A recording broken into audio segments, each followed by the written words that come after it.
பார்த்த பேராட்சி பஸ் ஸ்டாண்டை பார்த்தா பீட்டி வாங்கிட்டு இப்போ நகராட்சியை இப்போ நகராட்சி வடலூர் பேருந்து நிலையத்தை கட்டப்பட்டு இப்போது மக்களுடைய பயன்பாட்டுக்கு வெகு வரையில் இருக்கிறது. வடலூர் இருக்கிறது, வடலூர் மருத்துவமனை அதுவும் சீரமைக்கப்பட்டு அது உருவாக்கப்பட்டிருக்கிறது. அதே போல ஒருத்தர் தலைவர் ஜீப்பில் போய்கிட்டு இருக்காரு, மேல இருந்து வேலை போயிட்டு இருக்காரு, மேல இருந்து மரத்துல இருந்து குதிக்கிறான் அவர் மேல. ஒருத்தர் போயிட்டு மாநாடு நடக்குது, அங்க இருந்து ஒருத்தர் நிர்வாகி சேர தூக்காதீங்கன்னு கத்துறாரு.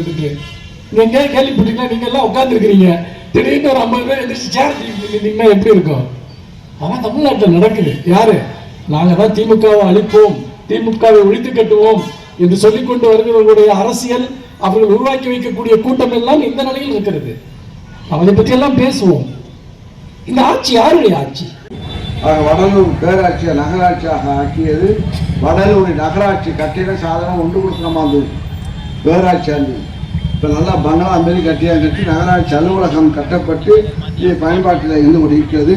வடலூர் வரலாற்றிலேயே இல்லாத ஒரு மகத்தான ஆட்சி கலைஞர் கொண்டு வந்தார். அந்த அம்மா பார்த்தீங்கன்னா 2001 வருது. இதெல்லாம் எப்படி நடக்குதுன்னே தெரியல. இந்த ஊர்ல மட்டும் ஒரு விசேஷமான குணம். ஆனால் அந்த வரலாற்றையும் நம்முடைய மாண்புமிகு முதலமைச்சர்கள் மாற்றி அமைத்திருக்கிறார். தொடர்ச்சியாக 10 தேர்தல்களில் திமுக வெற்றி பெற்றிருக்கிறது. நன்றாக யோசித்து பாருங்கள்.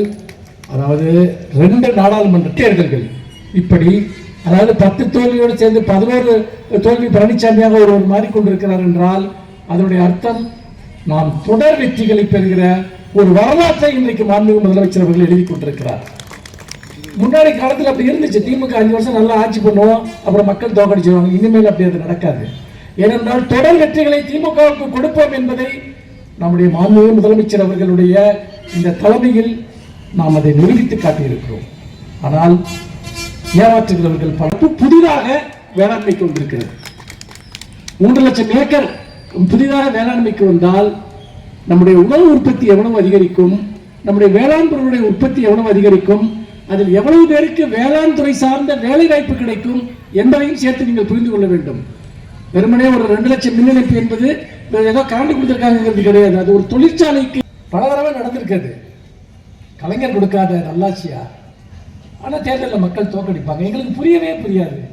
என்ன இலவச கலர் டிவி கொடுத்தோம், விவசாய கடன்லாம் தள்ளுபடி பண்ணோம், மகளிர் சுய உதவி குழுக்கள் அமைச்சோம், அப்படியே 2011 தோத்தோம். இப்படிலாம் நாங்கள்லாம் ரொம்ப கவலைப்பட்டு சிந்திச்சிருக்கிறோம். அப்போ என்னன்னு கேட்டிங்கன்னா, ஒவ்வொரு முறையும் இது நடந்திருக்கு. 1996 தமிழ்நாட்டின் வரலாற்றிலேயே இல்லாத ஒரு மகத்தான ஆட்சி கலைஞர் கொண்டு வந்தார். அந்த அம்மா பார்த்தீங்கன்னா 2001 வருது. இதெல்லாம் எப்படி நடக்குதுன்னே தெரியல. இந்த ஊரில் மட்டும் ஒரு விசேஷமான குணம். ஆனால் அந்த வரலாற்றையும் நம்முடைய மாண்புமிகு முதலமைச்சர்கள் மாற்றி அமைத்திருக்கிறார்.